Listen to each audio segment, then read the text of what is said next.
بسم الله الرحمن الرحيم الحمد لله رب العالمين ثم الصلاة والسلام على أشرف المرسلين سيدنا وحبيبنا مولانا محمد بن عبد الله وعلى آله وصحبه أجمعين أما بعد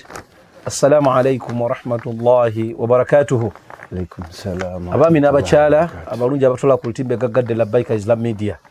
تباني رزا mu episode yaffe ebeera ya kusatu yokuna kukikwatagana kukuyunga oluganda kiyite silatul rahmi au silatul arham.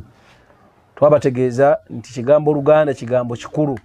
kigambo kizito nnyo mu maaso ga Allah subhanahu wa ta'ala,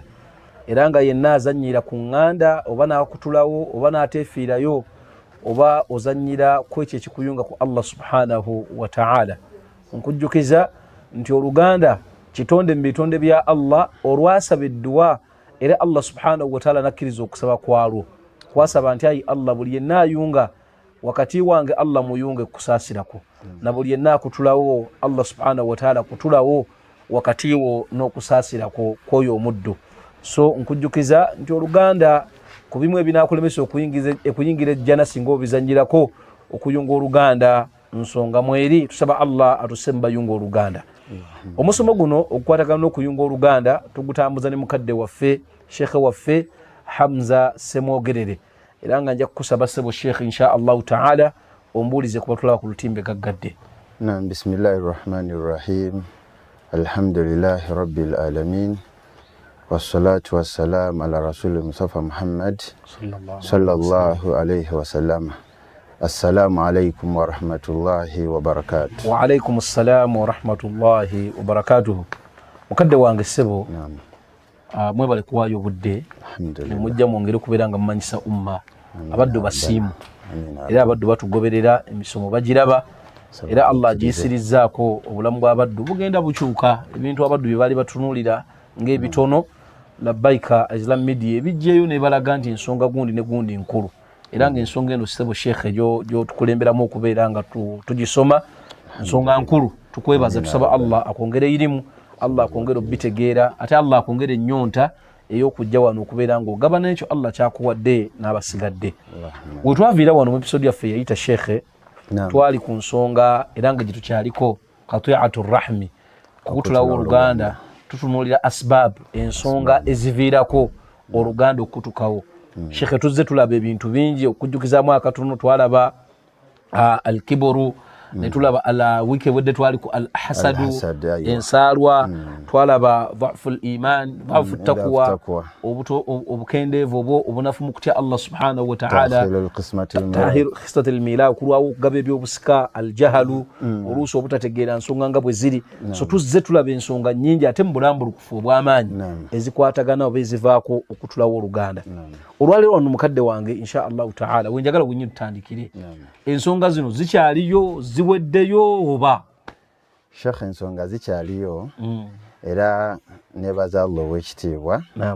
ne labbaika Islam Media etuwadde omukisa guno okubeera nti tuli ku nsonga enkulu ennyo. Kuba mu butuufu ensonga lwaki tuziyitamu zino tubeere nga naffe tuyingira ejjana. Kuba Sheikh,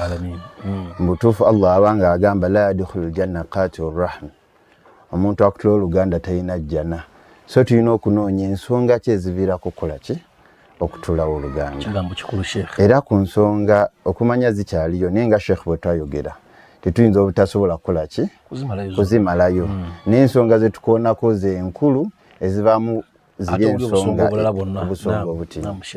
So alhamdulillah wiki ewedde twatuyinga ku nsonga ey'ensaalwa, twali ku alhasad, nga nsonga nkulu nnyo. Kyetwerabira okubeera ntujjukiza abatulaba ku labbaika Islam Media ku hadithi ya Nabi Muhammad sallallahu alayhi wa sallam gyagamba alhasad yakulu alhasanat kama taakulu nnaari alhatab.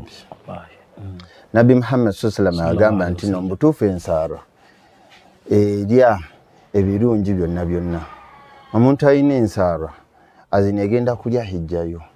egenda kulya omurazo, egenda kulya emirimu gyo gyonna. Ogenda kusiiba malirize nga ate maaso ga Allah okusiba tofunyeemu. Nga tofunyeemu olw'ensaala eyo. era nga woolaba nti omuliro okola ki guli enku lole namba ne tumalizanga tufunyemu kuteefu kituufu era mu butuufu omumanyi omu kyenjagadde okumaliriza n'ensaalwa abantu babeere nga bakyegendereza nnyo. Ibn Sina agamba ma hasadtu ahadan ala shay'in min amri dunya lannahu in kana min ahli aljanna fakaifa ahsaduhu ala dunya wa hiya qiratun fil janna. Sheikh ategeeza nti no lwaki nkwatibwa omuntu ensaalwa mu bintu ebyokunsi bino ng'ate ng'omuntu oyo ayinza okuba nga ali min ahli aljanna mu bantu b'omujjana wa in kana min ahli aljanna nti mu butuufu lwaki nga mukaatibwa ensaalwa ng'ayinza okuba nga ati abagenda okufuna ejjana kuba aba mu bantu b'omujjana kitegeeza nti no bino ebyedduniya bino azini bitini nnyo ku byagenda okufuna mu jjana. Newe mukwatira ensaalwa nze agenda okukosebwa si agenda okukosebwa. Sheikh nga bwe twatunuulira nti mu butuufu omuntu agenda kuyingira ejjana abuuzibwa oba ali abonyeebonyeeko agambe nti ye takola ki n'oba nga abadde ku nsi ng'abonaabona nga ali mu mbeera ki. Nabadde nina aya zentematema mu surati Insan ono Allah wagambira nti wajazaahum bima sabaru jannatan wa harira muttaki'ina fiha ala al-ara'ik la yarawna fiha shamsan wala zamharira wadaniyatan alayhim dhilaluha wa dhullilat qutufuha tadlila. Wallahi seka nabadde ntematema aya ezokutuukira ddala wali Allah wagamba nti inna hadha kana lakum jazaa wa kana lakum jazaa wa sa'yukum mashkura. Ngamba nti ya rabbal alamin Allah yogere jjana nga mazima gali nti omuntu yenna Allah gwagenda okuwejjana ne womukwatibwa ensaalwa mu bino ebisigadde eby'edduna ne mimuvaako tolina kufiiriza ku bumufiiriza. Sheikh ati omuntu oyinza omukwatibwa enswala olw'emmotoka olw'obugagga bw'ayina olw'emirimu emirungi gy'ayina kiringanga azina omuntu ayinza okuba nga wa mujjana. Ebyo ebintu temuli ku byagenda okufuna mu jjana kuba wanayingira ejjana ajja kuwulira nga mu mutuufu. Era Sheikh omuntu akwatibwa ensaalwa aba tannategeera nti jjana gyeri abanga atagikkiriza kuba mu butuufu nga wekimanyi nti just olunaku oba emyaka n'emyaka tegiwera adde olunaku olumu olwa yaumul qiyama. So omuntu lwaki omukwatibwa ensaalwa mu kaseera kano akatini ng'atwala akaseera akawanvu ennyo 50,000 sana ya rabbana equivalence ya myaka emitwalo 5 muddu ali mu kwenjoyinga bwenjoyinza ali omutannaweza lunaku ng'oli mukwatibwa nsaalwa ku myaka gyagenda kumala ku duniya emyaka 4 3 5. Wallahi ate era n'agamba inkana min ahli nnar ate omuntu abanga ali mu bantu b'omuliro fakaifa ahsaduhu ala amri dunya lwaki mukwatibwa enswala ku bintu by'okunsi bino wahuwa yusiru ila nnaari atagenda muliro soka kyali ategeeza bukwatibwa nsonyi kumulumirwako kumulumirwako wallahi soka kyekiriwo tewali budde ffenna abaana Adamu bwetaagisa kumala budde ng'okwatibwa muganda oyo yenna ensaalwa n'obwetaavu tewali kuba ffenna tukakakasa nti tugenda kufa. Era tulina bajjajjaffe baganda baffe abantu baffe ab'edda abaafa abamaze ebbanga eryo kati ebbanga eryo tetusobola ddigeraganya n'akaseera kano akatini Allah ke yatuwa. So twali budde wallahi omuntu yenna yenna akwatibwa munne ensaalwa amala ki amala budde weyononera biseera nakwefiiriza birungi mu maaso ga Allah subhanahu wa ta'ala kubeera omuntu ow'ensaalwa talina jjana kubaga hadithi gwogisome Sheikh n'ogamba nti alhasadu yakulu lhasanat erya buli kalungi kati mu maaso ga Allah ogenda presentingayo kyekinakuweesa ejjana ng'emirimu gyonna wali ogittira wano mu kukwatibwa bantu mukwatibwa enswala saba oluganda wallahi tumaliriza nga twegayirira ffenna buli omu ayinza okuba n'akantu akatini ennyo akajja ng'alaba muganda we alina kyafunye. Tusaba ffenna ng'abooluganda era mwenna abalina baganda bammwe abafamire baani bonna tugezeeko okubeera nti twewala obbakaatibwa enswala tubaagaliza ebirungi nga Sheikh we twamaliriza nga tugamba luli nga twegerera baganda baffe abantu mwenna abali ebweru. Omuntu abeera ebweru Sheikh nga taagala muntu yenna alina akabe muganda we agende ebweru. Ali mu Amerika taagala muganda atuukeyo, ali Dubai taagaliza muganda atuukeyo, ali wa taagala muntu yenna yenna atuukeyo, ayagala asigale ng'ekitiibwa mu famire. So ye ensaalwa kwatako muganda wo mutwaleko e Makka wallahi nga ayina ebirungi Allah ayina kyakuwadde omugabanyizeeko omutwaleko e Makka ne Madina kituufu Sheikh nno ekyo nno nsonga nkulu linda mpiseewo kano kalamu kabakama bange bannaye tubategeeza nti umra yaffe ey'omu Ramadan esembedde obudde tulina butono nnyo okukola enteekateeka genda wali ku Labbaika Travel offices ku Cham Towers Shopping Mall office number 221 ekkubo Russell Road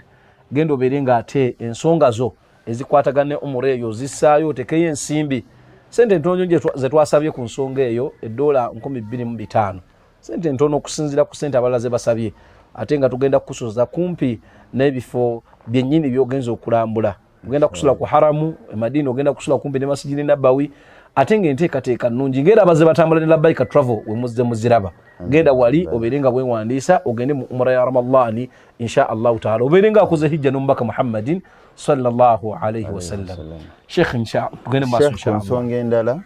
leeta okutulako oluganda tugenda gigatta al-bukhl bukodo obukodo washuhu n'omululu ya rabbal alamin nsonga zonna zizitowa Sheikh mbadde ndooza n'ensonga tuzimazeeyo naye ate ensonga zolese ya rabbal alamin tulinga batanakwata ku nsonga era mu butuufu amanyi baba badifayininga al-bukhl obukodo buno bagamba huwa al-bukhl bima fil yaddi min al-maali kwe kubeera nti omuntu abeera mukodo ku byayina mu mukono nga ssente mu ssente ate ne bagamba shuhu fahuwa yakulu al-mar'u maali al-akharina bighayri al-haqqi omululu kulya bitali bibyo ndowooza kitege mbeera y'obulyaza amaanyi obukodo okulemera Allah kyakuwadde mu maali Sheikh abantu nga balidde emaali y'abaganda baabwe era actually kajira mu kagambo kali ke twakoonako ta'akhiru qismatul mirath abasinga obungi bakola ta'akhiru eyo balwisaawo okugaba ebyobusika by'abagundi by'omufu ebyobugagga by'omufu wakati mu kubirya agenda n'okugamba nti katugabe nga wallahi ezaali milioni 10 in terms of property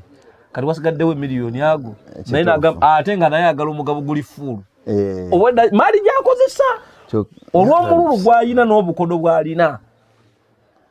Allah omululu n'obukodo ate nga Allah atugaana omululu n'obukodo wa Allah agamba amma man bakhla wastagna wa kadhaba bil husna fasanyasiruhu bil usra wa amma man bakhla wastagna oyina yenna abeera akodowadde n'ogaanira azin obeera nga alowooza nti no wastagna obeera nga alowooza nti no gwe weemalirira weefudde omugagga weemalirira toyagala kuyamba kuba kuli ki ate tolaba obwetaavu obayambe bagenda kuyamba dde ate nga omugagga kyolanga Allah agamba akadhaba bil husna husna ano yategeeza jjana nti balinga balimbisa ejjana kuba omuntu oba okudwalira Allah kyakuwadde kitegeeza okola ki kitegeeza nti toyina biruubirirwa ku kinene toyina biruubirirwa kubanga ku bimu ebitusindiikiriza okugaba kubeera na mutima gwa jjana kugamba nti kampeeyo Allah agamba nti almaalu maali waljanna jannati wallahi mugule jjana yange mukosa emaali yange kati gwe buli lwogaanira emaali eno obutayamba baganda bo nakukwasizaako baganda bo ku nsonga ezimu obanga ogamba nti tewaliwo obwetaavu bwa kugula jjana teriiyo wallahi kyobalaba nga Sheikh ku mululu Allah agamba waman yuqa shuha nafsihi faulaika humul muflihun singa omuddu alwanyisa nejjamu omululu okulya emaali z'abaddu ndera nnyo aya eyo eri mu surati Hashiri aya eyo njagala nnyo olw'ensonga nti nze tafsiri wange gwe ntera oggiwaako terajja okugamba abantu nti singa Allah akutaasa endwadde z'omu mutima oba omaze okuwangula wallahi oba omaze okuwangula kubanga y'ensibuko ya buli kakica gwe tukola nga bwe tuzogeddeko wano endwadde alhasadu etuulawa mu mutima albukhul gye twogerako obukodo mutima ashuha gye tuliko mutima alkiburu mutima byonna bye tuze twogerako aljaharu nsibuko mutima kishofa Allah agamba nti waman shuha waman yuqa shuha nafsihi faulaika humul muflihun singa Allah akutaasaako omululu gw'omutima gwo ebirwadde ebyo Allah n'abikutaasa faulaika humul muflihun oba omaze okuwangula Sheikh wallahi tusaba Allah tutaase atwewaza omululu tugabeko azino oba n'essente kimanye nti sente z'ogaba za Allah yazikuwadde agala ozigabe akwongere alghaniyu huwa Allah wallahi gaba Ar-Razzaq huwa Allah huwa Ar-Razzaq dhul quwwati al-matin huwa khairur raziqin wobato yagala gaba bugabi wola muwole Allah faman yaqridu Allah qardan hasana yudha'ifahu lahu adhafan kathira kale gaba wola Allah kwato mutwalo gw'omuganda wo naye nga togumuwadde ogambe nti Allah zomanyi siri mugabi Allah sigaba Mungu nkuwoze omuwadde omutwalo naye Mungu nkubanja Allah tayina buzibu bwonna na kumuwola tayina buzibu era wonagaba tojja kwavuwala kivula nga Nabbi Muhammad sallallahu alayhi wasallam atugamba mu hadithi ya Jabir radiyallahu anhu yagamba ittaqu dhulma fa inna dhulmati yawm al-qiyamah tubuli azamana kigenda kuba kizikiza yawm kivula nga ali agamba fattaqu da'wati al-madhlum fa innahu laysa bainaha wa baina Allah hijab mutyenyo okusaba kwa bali azamanyiziddwa kubanga we basaba Allah otewaliwo kiziza Allah kwanukula era wano tugambira abatulaba ku Labaika Islam Media Sheikh no buli azamanya abantu bali azamanya ne baganda baabwe era nga tuli ku Luganda muntu ali azamanya neerabira edduwa z'abaki z'abantu bali azamanyiza kuba omuntu aba wallahi oli azamanya omuntu Sheikh kimusigala mu mutima era asobola okusabira ate na Sheikh abantu bamanyi naye Allah bwakuwa emmali ng'emmali nyingi emmali eyo mulimu emigabo egitali gijo nga Allah akutissa omulimu ogw'okutuusa emmali eri bannannyiniyo Allah kyagamba wali weyali ayogera ku mululu gulugwe nyini gwe tuliko Allah yagamba nti khulqal insana هلوعا إذا مسه الشر جزوعا وإذا مسه الخير منوعا إلا المصلين الذين هم على صلاتهم دائمون والذين في أموالهم حق معلوم للسائل والمحروم butte matema ukali sa'il wal mahrum ogenda kwesanga nga mu mali yo mulimu omugabo gw'abaganda bo Allah batawadde nga bwakuwadde nga bw'obamma obo bali azamanyizo bawo omugabo gwabwe wallahi kyobola nga Nabbi Muhammad sallallahu alayhi wasallam agenda maaso nagamba wattaqu shuha fa inna shuha ahlaka man kana qablakum ntinyo mululu gwazikiriza abantu kulembera hamalahum ala an safaku dima'ahum wastahallu maharimahum Allahu akbar kyaba tusa kumbere iwe misayi jabe n'okuhalalisa Allah bi halamisa wallahi mululu so era kyekiriwe sawa abantu abayina omululu era seka kivula ngo omuntu akwata sente okumanya wallahi seka mululu gw'amanyi omuntu akwata sente bamusindikidde sente z'abalwadde basiriimu wallahi sente z'abalwadde basiriimu nazirya zonna omuntu ogwo nazimba mu nnyumba omuntu wallahi abaja kuzikira omuntu abeera ne biliyoni za dola naye nga wallahi nabba ne bamuweze kubona zo nazirya nabba 1500 kuba kubanga 1500 nabba eddagala kiki wagambe mululu Sheikh kati omuntu lwakuba oyinza okugamba baki abantu babawa ne bagamba nti no mugende mukole oluguudo luno gwe tutyo oluguudo lwagenda okuyitako gweno Sheikh ogenze mbingi tulina hijja ono zebagaba okuletera baseeka baffe gundi government ya Saudi simanyi bazikyaliyo wallahi ne bawanga abaddu ne bagandi kati batuwaddeyo hijja 10 za abaddu baseeka bayimamu abali mu musabilillah wallahi bashuyukhu ne bajjawo ne bazitunda wallahi kiba kibi oba bo bennyini ne batwala mu bantu baabwe hijja zazze z'abawalimu wallahi naye wallahi ne batwala mu bantu baabwe ya rabbana olaba omululu obulyaza amanyi obulya bwe Allah akwadde omukisa otuse Kaaba Allah musaba akugulirewo okole ebituufu ate ne muvaamu nga Nabbi wagambye okola ebintu nga byambyone okutta ebintu ebiri haramu n'obihalalisa n'okwata ebiri haramu n'okwata n'okola ekyenyume kyekyo era lwero lwetufunye abaddu era mu mulembe guno gwennyini olw'omululu gwe bayina anoonyayo ayo oba hadithi eyinza okumukkiriza okulya riba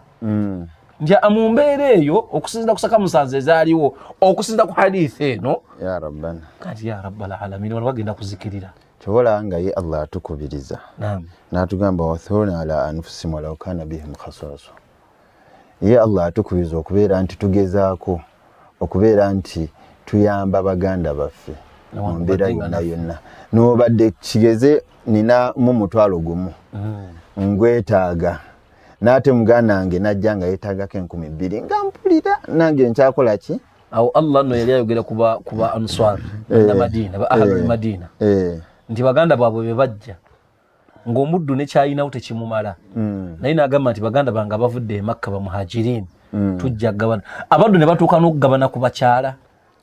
muddu ng'alinawo abakyala be babiri n'ataako omu ku lwa muganda we be baba talina mululu gwe twogerako kyobola nga Allah era atukubira wa yutamuna taama ala hubbihi miskina wa yatima wa asira innama nut'imukum liwajhillah la nuridu minkum naye ate seeka mu aya ezo z'oleese nazo ziri mu surati Insan ekisinga okunzigirayo omulama gwa aya ezo wano Allah subhanahu wa ta'ala wagambira nti wayutimuna taama ala hubbihi baliisa emmere wakati mu bwetaavu nabo bennyini bwe balina ku mmere eno nga mazima gali nti omuddu teyandiwaddeyo kuba obwetaavu bw'alina bumumalira okubeera ensonga mu maaso ga Allah lwaki teyawaddeyo naye ate n'akwata n'awaayo wakati mu bwetaavu bw'alina tusaba Allah omutima ogwagutuwe kyobola nti Allah yabasuubiza fawakaahumullahu sharra dhalika alyawm walaqaahum nadratan wa surura Allah kyobola banga Sheikh Nabi Muhammad sallallahu alaihi wasallam ku kintu kino ekyokuliisa bwe yatuuka e Madina kyakola ki kyakubiriza basahaba n'agamba yuhannas afshu salam itim ta'am silul arham sallu bilayli wannas niyam tadkhul jannat bisalam awo wonna ng'agezaako okulaga naye seeka ennaku zino oba ki ennaku zino omuntu okukyaza ku baganda bo baliisa lutalo omuntu okusindika ku mmere w'abaganda bekizibu Mungu atusaasire ya Rabbi era seeka ndi omu ku baddu siri nnyo omuntu wa buruda nagundi naye mwakuba nnyo ensonga ezo ne mugyawo emmere olw'ensonga nti yes ebyokutereza byaliwo naye ate twalina omanyi ntera nnyo okukyogerako ne mukadde waffe oyo Haji Abdul Nur nti wallahi Mungu mulungi ebintu byonna bye tukonsideringa okubeera haramu Allah subhanahu wa ta'ala yatusizaawo amakubo amakubo ge tusobola okubikoleramu nga biri halaali Lingi nangambako muzeeyi wange nga twogera ku dduwa zino eza 40 ebiki nebuga nti muzeeyi teweetaaga dduwa zino tusala akiika ekintu sikiri kyonoonya tuliise ku bantu emmere tusaza akiika edduwa zonna ze twagala okusabira ali tuzisabire wano kuba guno omulimu teguliko contention yonna kuva mu mamanyi gwe tuba tukola omuntu buli wiiki yandigezezzaako nnyo n'aliisa ku bantu kati juzi twali mu shukuru nali naawe wano nga omukyala mazaalibwa ga bbaawe n'agamba nti ayinza kukolayo mulimu ki omulungi n'ateekateekayo shukuru okwebaza Allah ku lw'okumuwa omwami n'ayita baseeka n'emikwano gy'omwami ne tulya ku kyemisana alhamdulillah Allahu akbar kaseka kigambo kuliisa mmere wallahi kigambo kikulu okimanyi nakyo kikujjamu embeera ey'omululu okubeera nti olina omululu okubeera nti oli mukodo abakodera be bataliisa azina omukodo ate nga Nabi Muhammad sallallahu alaihi wasallam hadithi eri mu Tirmidhi gyagamba nti no taamul ithnain taamul wahid yakfi ithnain wa taamul thalatha yakfi arba so mu mbeera eyo okubeera mmere omu ebeera ate nga hadithi ya Nabi Muhammad n'omuntu abeera awo n'akwata akamere ketagala ndi omu ku baddu abatabuka n'abagagga mugagga jja nakubire sinaga ndi shekhe akika y'omwana wange bwensala embuzi zange 2 ku mwana ow'obulenzi n'enzigaba tekimala nga kyeyeewala kiri kimu kukuŋŋaanya ku bantu kuliisa ku bantu nemugamba nti shekhe kyogenda okukola kituufu era ibaada oba ogimaze ey'okusalira omwana akiika naye gwe toyagalako ku bulungi buli mu kukyaza ku bagenyi bubo waliwo abaddu ku kyalo okwo nga amaze emyaka 10 tamanyi basimati bwafaanana naye nga gwe Allah gwewadde ezzadde bw'onaagulayo kilo 10 eza basimati n'ozifumba omuddu ono agenda funa ku mukisa era wallahi seeka kino njagala kukubiriza abasiraamu abatulaba n'abatali buli ensonga yonna Allah gy'aleeta mu bulamu bwo ng'ekusobozesa okuliisa ku bantu kuŋŋaanya ku bantu obaliise so Sheikh mu mbeera eyo butuufu Allah yennyini atutegeeza tuwamanyi yabkhal omuntu yenna yina anaaba omukodo fainama yabkhal an nafsihi yekodowalira yekka anti kise kandi ogenda kuzibawo giri emikutu egiyingiza la inshakartum la azidannakum ate nga mu kusiima n'okwebaza Allah mulimu okugaba kati bw'otagaba bw'ogenda okufiirwa kubanga tewaliwo mazidi era n'ayongerako wallahu alghaniyyu wa antum alfuqara ne bw'onaagaana okugaba Allah ye mugagga mmwe baavu Allah ajja kwewera abaddu be ate era abawa ogenda okugira bwoti nga gwe wamma akuyiseeko mu ddaala ate ye n'akuwa. Naam. Sallallahu taasa obukodo ya rabbal alamin. Ate kibi nnyo okukodowalira ki abeewaka abafamire yo. Kuba Sheikh tukimanyi bulungi nti afdal dinar yunfiku ala ish ala iyali. Sente esinga obulungi mu hadithi ya Nabi Muhammad sallam azin wemba n'omutwalo gumu wemba n'5000 azin wemba n'ekirungi kyonna ekisinga obulungi kusooka kyo abantu bange. Muntu abeera n'ekirungi mufo ky'okusooka ewa maama we ewa taata we oba okalyako olina omuwa. Nze Sheikh nze omuzadde wange ekanzu gye nyambala obulungi bwayo gye mugulira oba gyalaba byagu yayinza okulaba nga ki ya bulijjo azinanga ayinza n'okugamba nze njagala dafa nga manyi dafa ze zikyaliko so nga gwe manyi mihyali kate saano kabalasi gigulo gimu naye kansubire ndi kwatulete kabalasi ku Labbaik Islamic Fashion weziri zonna ku Islamic Fashion abatula ku lutimbe gaggadde kirirako wali ku downtown Arrow Center obeere nga atugenda ku Labbaik Islamic Fashions engoye zonna ez'obusiraamu weziri. Sheikh ayogedde ku bakadde genda ogulire mama habaya ennungi oba omugulire sharia eyimiridde kwate emitwalo 65 obanga bbeeyi yo ya 10 genda zonna weziri bbeeyi zonna nno bazireesa ate nga byonna class. Ndowooza tugulire ku baganda baffe engoye tugenda mu Ramadhan. Sheikh alhamdulillah na muganda wange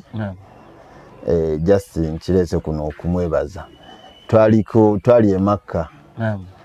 era ye azinatugulire kanzu nentuka nange okumugamba nemugamba yadde nange okimanyi nina nange ngulira ngagula mihyali zokka mitwala 8. Allahu akbar. Sabantu we bato Sheikh baki batini nagula mihyali ne omuntu atuuka eri e Makka amaze okugula ebintu bya family oba okugula ebintu ebye n'atandika ku muganda ye n'agenda n'anoonya ashara nanonya sharasha nanonya wano ku street ze Makka ne Madina ashara ti Nabi Muhammad sallallahu alayhi wa sallam agamba as-sadaqatu ala al-miskin sadaqa wa sadaqatu ala dhir-rahm ithnatan sadaqatu aish war-rahma wa silla ntu osaddakira miskini oba osaddase na wo muganda kube binyonyi bibiri ne jinja limu osaddase ate n'oyinga n'oluganda. Ye Sheikh omuntu nze mpulira bubi nnyo nga mpa omuntu ekintu kyatagenda kwambala njagala omuntu ne mmuwa ekintu omuntu yenna kyeyandyegombye era Allah bwatugamba wembaserabidde mu surati Bakara aya ezogera ku mateeka agafuga sadaka. Allah yagamba nti wowe omuntu ekintu nga naawe singa badde bakukiko wande kitutengo sose kuzibiriza maaso wallahi ate seka buyinza okubanga bwe busobozi bwe Allah akulaba barazika balasi naye ng'omuddu asobola kugulira zino ez'amasanda mwe batuziika nga ekazu gyasobola agamba nti wallahi Hamza mwagala nnyo muganda wange oyo kamutonere ekkanzu naye antegeere n'akuyiwa mu masanda nekyo ndaba si kyekiba ekituufu wemba nyambala kabalasi at least nkugulira alishiyaka obusobozi eddako omusobozi agezo tunatulamu ngesente zigula sanda naye era kisingako atakulowoozezaako wallahi kisingako buli muntu akuleetera akantu konna waggulira akankitegeeza akola ki bwe yagamba tahabu wangane ebiramu mwagalane alhamdulillah saba Allah ekyakituwe amina naam Sheikh. So obudde butwalaka nti ndigwa Sheikh bigambo bino bigambo biba biwooma ensonga eno y'oluganda abatulaba ku lutimbe gaggadde tukyagiriko ddala nkusaba ekintu kimu tokoowa kubanga ensonga gye twogerako baddu ba Allah ensonga ngazi era mulaba nti egiramu ebintu bingi tuleeta ensonga ne tugigaziyako ebintu bingi olwali Sheikh alese ensonga bbiri ate nga nkulu luli twali ku nsaalwa olwali yangeddeko obukodo n'omululu kigambo kodo wala baddu ba Allah agenda kwokya omuliro omuddo wembaserabidde era ayiri mu Qur'ani omwo Allah mwe yagambira nti innal ladhina yabkhaluna wa ya'muruna an-nasa bil bukhl bakodo wala ate ne balagira abala bakodo wale nono wallahi nali ku tafsiri wa ya'muruna an-nasa bil bukhl goyinza okulowooza nti okodo wala Allah kwe yali ayogera ku gwe kwolagira wagamba nanu ntogaba naye gwe n'okubeera ne mali n'ogaana okugaba oba olagidde abala bagaana okugaba oli agamba nti Hamza olaba tawadde atava Makka waba tawadde musajja oyo umura kati olwonze yakagendayo mulundi ogumu nze mbangaba kitoofu oba tondakidde ku kodo wala era bwe kiri wallahi sawalla kirize ndo yajogera ekigambo ekiraga nti kati emirundi gye wakadde Makka ogenda tanga kufuna misango oddayo te emirundi egyo nanga ngati ya rabbala Sheikh ateno aya Allah egamba khatamuhu misk wa fi dhalika falyatanafasul mutanafisun we tukomeraho ku nsarwa nti ensarwa ekkirizibwa omuntu okubeera n'ensarwa nga omuntu oyo akola emirimu ng'owulira sente omuntu Allah amuwadde sente naye nga sente ze ziggwawo lwaki era hadithi ya Nabii sallallahu alaihi wasallam yagenda Makka lwakuwaayo ensala twekkirizibwa mu bintu byonna okujjako mu bintu bibiri one omuntu asoma kitabullah azza wa jalla ate n'akikolerako then n'omuntu Allah gwawadde riziki nga naye maali eyo muddu oyo agikosa mirimu n'etandika okubeera ng'eringa eggwawo naye ng'eggwerawo wa kati era bwe kiri woba oyitiriza ogende Makka togenda Makka okulowooza ogende Makka milioni 10 wallahi Allah atuze nga tonnalowooza byogenda spendinga Mungu atuze Makka emirundi era Sheikh nina muganda wange ye musanyukira era nkimanyi wanawuliriza omusomo guno ajja kwekuba mu mutima abadde aleese nniya nti kuno mu kisibo tagenda ye agenda Desemba hajji biki naye abadde aleese nniya naye wanawuliriza omusomo ajja kwekubayokko sabo tukubiriza tosalako mirundi yodda Makka obulungi buli mu kuddangana Makka osabire ku baganda okujanga gamba takyalina mazina kyo olabanga hijja yo yagimaze naye katuwano Ramadhan ate Ramadhan teyagenda tusaba Allah amusobosa dde mu Ramadhan ate nafe Allah atutwala inshallah ta'ala mukadde wange kigambo kimu onsibulira abatulaba ku lutimbe gaggadde naam alhamdulillah batulaba ku Labaika Islam Media twebaza Allah ow'ekitiibwa atuleeta kuno ne tujja okubeera nti twejjukanya ku bintu ebikulu ennyo mu ddiini yaffe y'Obusiraamu. Saba era Allah ow'ekitiibwa atuwemu empeera mu mulimu guno, saba Allah agutukwatireko era twasaba mutusonyiwe eba bitatambudde bulungi emisomo gyaffe ebiba byanyiziza, saba Allah abeere ng'atusasula mu obulungi mu byonna. Allahumma amin. Oyo nabadde mukadde waffe Sheikh Hamza Semogerere omu ku directors ba Labaika Travels wali ku Cham Towers. Ensonga za umra ne hijja zikutakati genda wali eri ku Labaika Travels Cham Towers room 221 ensonga zo bazikoleko. Gwabadde tannasalawo wajjo twala mwana obanga era omwana wamututta awantu n'ofuna information ndesi watuufu tukubirize ekintu kimu nti omwana mutwale wali obulenzi ku Ainu Shams Islamic Schools nursery primary ne secondary. Omwana agenda abangulwe mu nsonga z'eddiini ate tukubisa amagulu abiri saidi ya secular na saidi ya theology. Omwana mutwala ate ng'ebisale bisaamusaamu bikwatagana n'embeera wali eri ku Ainu Shams Islamic Schools ew'obulenzi. Nkujjukiza nti grand opening y'abakyala betutambula nabo aba Be Well Therapy wali Najera ennaku z'omwezi 24 omwezi guno gwennyini gwe tulimu ogwa February bajja kuba baggulawo officially grand opening ya Be Well Therapy Najera ku T&N building wali opposite Starbucks petrol station Najera. Beera nga ate olunaku olwo otwegattakaawo tubeere nga ate tugula bike ejja kubeera waawo live ku Be Well Therapy. Nkujjukiza gwayagala printing outdoor and indoor branding genda wali eri ku Nasa Road ekizimbe Printers Arcade omwaliro gwa 2 office number U9. Ensonga zo zonna eza printing zibeere nga zikolebwako. Toyinaayo kantu ka printing kogenda kubanja okujjako ngeyo one center business solution mu bya printing byonna ensonga zonna bajja kubeera nga bazikolako. Kirira wali wansi downtown ekizimbe Arrow Center ogende babeere nga ate ensonga ze z'okwambala oyagala kwambala nga bw'otulaba bwetambala n'okusingawo genda wali eri ku Labaika Islamic Fashions wansi ensonga zonna zijja kukola. Nawe oyagala okusuubula oyagala bingi oyagala kutwala mu kyalo tugenda mu Ramadhan